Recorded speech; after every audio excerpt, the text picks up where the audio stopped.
Okay, really excited for this next talk. Uh, Bringing a language to iOS devices is even though it might sound like a little side project, it's not just a one small kind of a feat. And also, if you're live streaming, make sure your other windows are off. So bringing together a new language to iOS devices is no small side project. So I'm really excited to hear this case study slash journey of Mudassir. Mudassir, who works in his 9 to 5 as a UX designer at Wells Fargo, leading a big project there.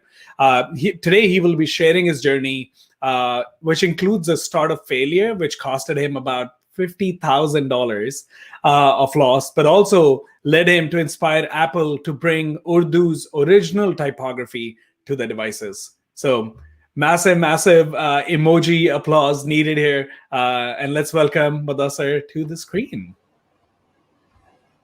Hey, friend, how's it going? Superb. How are you, Preet? I'm good. I really love the custom backdrop that you've designed for your talk. I want to give the whole cultural touch as well, right? Yeah, absolutely. And Mudassir, where are you joining us from? I'm from, there's a tiny town between Livermore and Tracy. It's a mountain house. It's the suburb of San Francisco Bay Area. There's a farms around us, and we just barely missed the big fire. Yeah. It was just, 10 miles away from our, neighborhood. Oh, wow. So we just survived. Yeah. Wow. Yeah. 2020's craziness. When it is weird. When you're like, things are starting to get back to normal and something comes up. But I'm really glad to hear you, that the fire part did not impact you directly much. Yeah. Thank you so much. Cool. We have an exciting case study planned by you, so I won't take up much of your time, and let's get started. Awesome. Cool. Thank you, everyone, for joining me. 5 to 9 conference team, thank you so much for having me on your virtual podium. And big shout out to Preet and Chantal. Seriously, you guys are doing an amazing job. It's like, inspirational. And I'm here and excited to share with you my amazing journey, my personal story of bringing Urdu language on 2 billion iOS devices. So, as Preet said, who am I? I am Mudassir Azimi, lead interaction designer for Design System at Wells Fargo. Also, I'm part-time UX instructor at UC Berkeley Bootcamp. And you can reach out to me via LinkedIn or Twitter. I'm always open. I'll accept your connection. I don't, gonna hold you off. As you can see, every great design, or I say every great product in the market right now you are seeing, there's always an amazing story. And this is what, the whole presentation is about. So, language defines culture. I arrived in the USA on an H-1B visa. My journey started from Karachi, ended up at San Francisco Airport with so many layovers. Imagine, first time ever outside from my country, 26 hours of travel time. And then being in that long haul travel, you are dead tired. What is the one thing you are really looking forward to once you are at the SF airport? To take the rest, right? So I saw the sign and it reads restroom. I start daydreaming for that awesome rest. I was thinking maybe I will take 15 minutes quick nap on a reclining sofa or something and gonna take shower and head out for immigration. I was delighted and surprised that Americans are so thoughtful, so mindful about that. However, to my surprise, when I entered into that restroom, it was not exactly what I was thinking. Listen, guys, I just came from a South Asian country, all right, where we are used to the word toilet or lavatory. But restrooms? Come on, guys. Come on, Americans, right? So, some fun facts about the Urdu language. First of all, it is my second language and English is my fourth. Can you imagine that? And widely spoken by Pakistanis and Indians, and there are approximately 500 million people, right? So 500 million people. Sufi Khwaja Nizamuddin Aulia is the one who came up with the language. the then known as Hindavi. That's the first version of Urdu in early 14th century. Then it then it became into Urdu, also known as Hindi language, and it was promoted by Sufi Khwaja Nizamuddin Aulia's disciple and famous poet Amir Khusro. As you know, as you know, how British Raj play, right? So they divided Urdu and Hindi on the basis of written format. Trust me, they sound similar. And then also inserted that religious biases. British Raj declared Urdu as an official language for Indian Muslims and Hindi is for Hindus. And they also changed the format. Devanagari script for Hindi and Arabic Farsi script prescribed for Urdu language. However, they sound similar. Digital implementation of Urdu defaulted to a typeface known as NUS up till 2017 on major devices. And I will tell you more about the NUS and the Nastaliq difference. So chapter 1, inspiration, how I got inspired. So this was a year when I had my firstborn. On that day, my godfather told me very interesting thing. He said, if you don't teach your children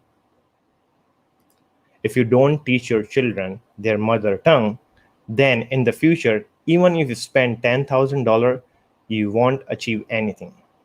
And your children will never ever learn Urdu the way they should be, right? At that point, I decided that I should do something about it. Being a software developer at that time, I put that idea into must-do list.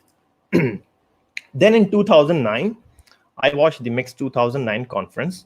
There, Deborah Adler gave us awesome keynote speech. Deborah's story about how she came up with the target, Clear RX prescription drug system was so touching that I literally decided that I will do my very best to learn this newfound love, the user experience design. I was working full-time as a software architect and then promoted to be a software manager. However, the lifestyle of being a software architect and a manager did not resonate with me. Then I started looking into the field of UX and got myself in the UX book club in San Francisco. And after spending few months with them, I realized to learn something you need to do it by yourself. If you want to get into any field or are thinking of for a transition, then here's my simple formula. Learn, apply, execute, and keep doing it until you are master of it. So what should I do? Right? That's what I was thinking. I went back to my must-do list. My godfather's word was sparkling like a eureka moment. I had my second kid during that time as well, in 2009. And it took me one more year to seriously put some effort around it. So I noticed one thing when my kids were growing up, somewhere in between age 2 and 3, that they were humming ABCs even though they were just under 4 years old. I was surprised. I was like, wow, that's a super awesome impact of Urdu language, of the YouTube and all, whatever, those digital medias. So this was then I decided to create an app for kids to teach them Urdu language, assembled the team of developers, took charge of the product design side. We came up 3 apps, Urdu alphabets, nursery rhymes, puzzle, and what have you, in the evening from 9 p.m. to 2 a.m. almost daily. Imagine 9 p.m. to 2 a.m. almost daily. I dedicated myself to it. And it was exhausting. Let me tell you, it was not easy. Still, every day was like a new day for me because, I had a big mission in front of me. While working in the morning hours as a full-time employee for Softagon, I was able to produce 3 apps for kids. Then one day, got a call from my godfather. He said, "Oh, your app is super awesome. How can I write Urdu on iPhone?" It was June 2010, and there was an iPhone 3GS already a popular device in our hand, and we were expecting iPhone 4 to be announced, right? So I told him, "Dude, we are using images. We never use the Urdu script." So he's a non-technical person. He don't get it, but insisted that he want to write Urdu. And then suddenly my UX personality kicks in.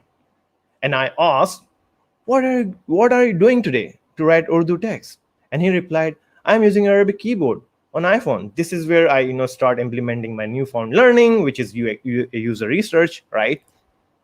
So once we were successful in creating a very first version, we were excited. And then I spent my time designing the keyboard. It took me some months to try to find out how I can bring the design on the desktop, publishing software for Urdu on iPhone. So our target user was my godfather, and in general, someone who wants to communicate in the Urdu language. We began our development in the year of 2011 and then launched this application, Urdu Writer app, in October 2011. We were not expecting that number of download. We were like, maybe we can get 10,000 to 20,000 downloads, maybe if we are so awesome. But in the first 3 days, we got 247 download, and it became like, to our surprise, it just surpasses our initial expectation. And guess what? We ended up with 165,000 downloads in total within 2 years, 500 worldwide reviews. It was unexpected, totally mind blown. And I was then able to sustain I was then unable to sustain my tiny startup because, which I had initially planned of focusing on a niche market, and ended up shutting down my small company. I failed because it did not seem to, number one, secure the patent for my keyboard design, which is then copied by Apple 99%. You will see in the next slide. And unable to have a robust business model. So a lesson for everyone: when you have an awesome idea, bring your the business model up front. All right. Once the startup got shut down, I got laid off from my software development job at Softagon in November 2011. It took me almost 4 years to learn the UX, and I penned down a process in one of my articles. Links are available in the reference slide.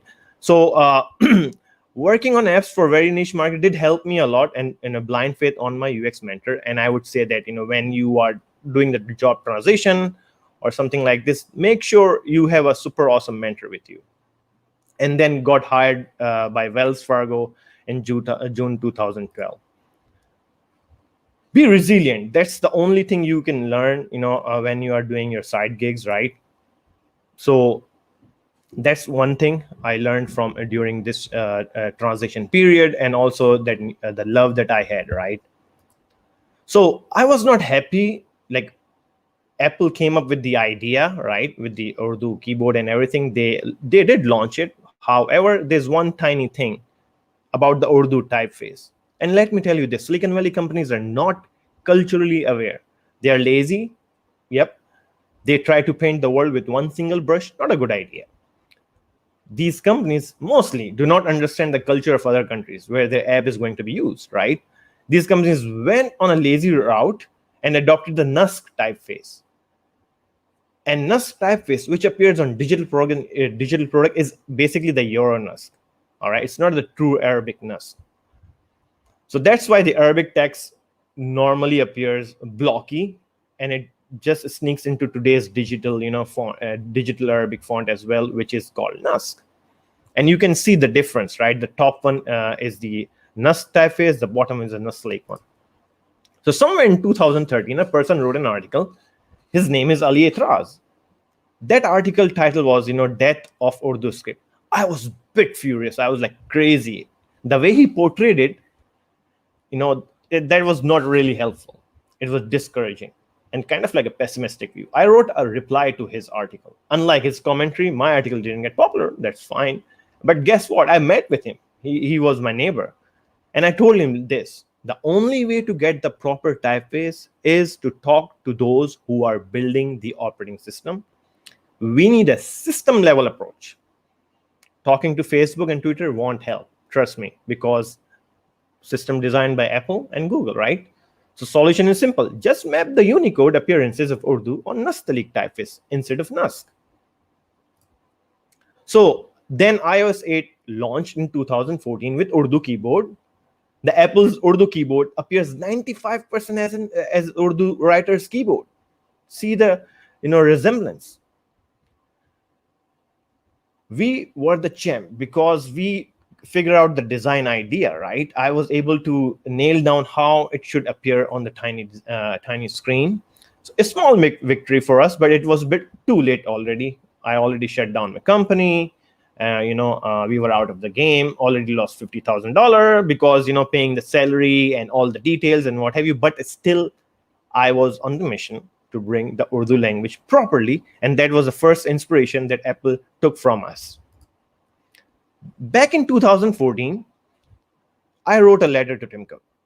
After seeing Tim Cook's message to his employees on Steve Jobs' third death anniversary on MacRumors.com, online really, it really resonated with me. The word he used, Steve's life work produced the canvas on which artists now create masterpieces. I then wrote a letter to Tim Cook on October 5th, 2014, and I ended the letter with this. Let me end the letter on the following note. As I read what you recently wrote on Steve Jobs' death anniversary, Steve's life's work produced the canvas on which artists now create masterpieces. Marvelous encapsulation. We, the Urdu lovers, would like to have a brush related to our art and culture. And we know only Apple has that courage to do so, and no one else. That's what I believe. That's how I ended the letter. You can access that letter from that link as well. It was sent on October 8, 2014. The online version made available on October 9. And I requested a couple of my friends online to, the Twitter campaign. And we start, hashtagging #NastaliKitApple. That was interesting one. So the letter timeline very simple. October 5th, we, email sent to Tim Cook, snail mail, postal mail on October 8th, and, the letter made public on October 9.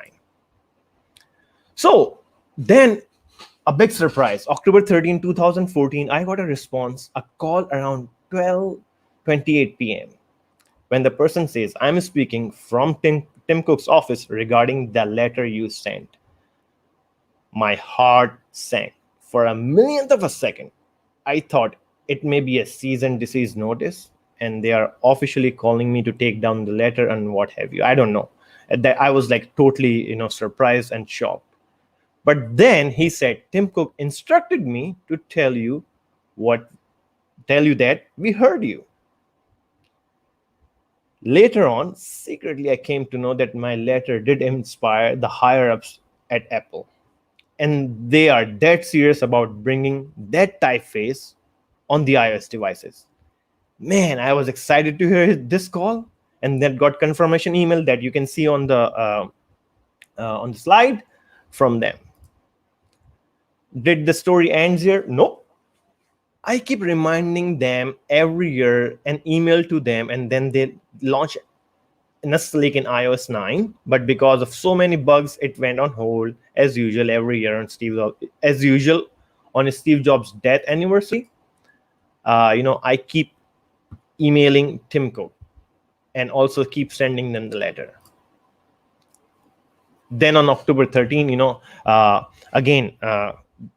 there's a comparison thing actually I have to say. So what did I learn about this bit is ask nicely. Make sure you are resonating with your information, with your request, with what the company's values are. Then somewhere in 2016, I was not feeling super, but one good thing happened again. I was blessed with third kiddo. And that was the thing that kept me again, motivated about my effort. I thought maybe I lost the battle related to Urdu. At Wells Fargo, I was doing superb. I was learning, tons of things from all the seniors around me in terms of UX. And, basically also I am kind of like in the, the pioneer team of design system at Wells Fargo as well. At that time, it was like a brand new thing, right? Though there was an emptiness start creeping into me, man, I can't tell you that feeling. However, I kept my faith on Apple and continue reminding them, because I know in their mission statement, they says user experience, right? So as I keep reminding them, hey, bring the awesome user experience to us. These are the artifacts I was sharing with Wells, with Apple actually, what are the options they have. And if you see on the left, there is a book from 1930. I was able to get hold of that book. that why Nastaliq is the original Urdu typeface, and why the Arabic Nask typeface is not appropriate for Urdu. So I keep sharing with them all the data that I could. And then I also share another recommendation. Somebody from my friend network invented another typeface, so I sent this typeface detail to them as well, that why you should apply the Nastaliq or whatever the typeface you want to go, but these are the choices that you have. Now the season finally. So I have still, this is from this is a snapshot from my Urdu bookshelf. I have 2 more bookshelves like this, and I keep staring them. I was keep staring them, in 2017 as well. And I was like, man, when I will see those books and that typeface into the iOS devices, because most of the time we read, WhatsApp notes from our families and friends coming from all over the world. They're sharing excerpt and what have you, and it's not appearing properly. So I was like, keep looking at that bookshelf, and I was like, man, I want this typeface really bad. Then on September 12, 2017, Urdu appears in its centuries-old typeface Nastaliq when they launch iPhone 10 with iOS 11. Ladies and gentlemen, my effort and along with few others enthusiasts who helped me and boost the signal, able to help me to put the centuries-old language and its typeface on the world's most popular devices, developed by a $1 trillion company. How cool is that, right? So this is what you're seeing right now. Urdu in its true form on multiple applications and on multiple Apple devices. Watch OS on the left, iMessages next, right? From the left second, right? And the third one is Safari browser, WhatsApp, and many more. So you open any application right now on your iPhone, and if there's an Urdu, it will appear on Nastaliq. You know why it is possible? Because of the system level approach that I insisted earlier in my letter. Did I make mistakes? Yeah, I did. I made few $1 million mistakes by not patenting the keyboard design. I was unable to solidify my earlier success with Urdu writer with a proper business model. Our estimate was roughly around like $5 to $6 million loss. And did I become millionaire? Nope. No, 0 penny, my friends. However, the question is, did my effort had an historical impact on a century-old language? Oh, trillion times, yes. When I shut down my startup, right, that was the point when I realized my work is not just about money anymore. Thanks to my wife, she's my guiding light, and she always believed in me, and she kept reminding me that this is what you have to keep doing. You have to, if you are on one single mission, if you you have that laser focus, keep going on and on and on. And so far I have accumulated 3 startup failures already, but still she have faith in me. Man, she is super awesome. And I realize I need to put on that superhero cape like Mother Teresa, Adi, and do something for the centuries old language, and do my best to keep it intact in the worlds of zeros and ones. And I'm going to be remembered on Wikipedia pages for Nastaliq? I don't know. But I know one thing for sure: Urdu is preserved in its true glory on $1 trillion company devices. And if one company can do it, then others can do it as well. So my lesson that I learned: think beyond money. What's next? This is another side project I'm doing, actually working with my friends. It's our plan is to bring the world of academia researchers on a single platform, and we are calling it Akiko. This is my 4th 5 to 9 project. Let's see how it goes. This time, I believe I did crack the code of being a millionaire. So thank you all for tuning in. If you have any questions, thoughts, feedback, please feel free to reach out to me on Twitter or LinkedIn. Once again, thank you 5 to 9 Conference for honoring me as a speaker. Create the superb day. That was incredible, Mudassir. Thank you so much. I, apart from, of course, getting to know a little more about your journey, I really enjoyed your storytelling skills. Thank you so much. That was amazing. Cool. Thank you so much. So Mudassir is in the Slack group. Please go to the speakers Q&A channel if you have any specific questions, if you want to know more about the journey. I personally think I think the patent part was much more than $50,000. But what's even bigger than that is the impact you made. Like that's like getting the whole new language and inspiring that. And I was just like you said it so casually. I just emailed Tim Cook, and so I think that in itself is a great story to be shared. So thank you so much for joining us, Mudassir. I really appreciate. So exciting and inspirational to hear from folks like yourself about your side projects and even the new one, Akiko, that you shared about. So again, if anyone has more questions, I am already seeing a lot of compliments come in into our Attendify chat. And so I'll request everyone to bug Mudassir in the speakers Q&A Slack channel. He is there. He is quite active. And thank you so much again for joining us and sharing your story. Thank you, Preetan. Thank you, everyone. Have a good one. Bye. Okay, that was incredible. We are going to take a quick break. And then coming up next, we are talking all about how do you sell on the webs. We have three incredible folks coming from e-commerce background, two that actually work at Shopify and have their e-commerce store as a side hustle. And then we have Michelle, who is it used to be a side hustle, but now it's her full-time gig of building her e-commerce brand and marketplace called The Bomb. So we are going to have some really interesting discussions with them, and we will see you there in 5.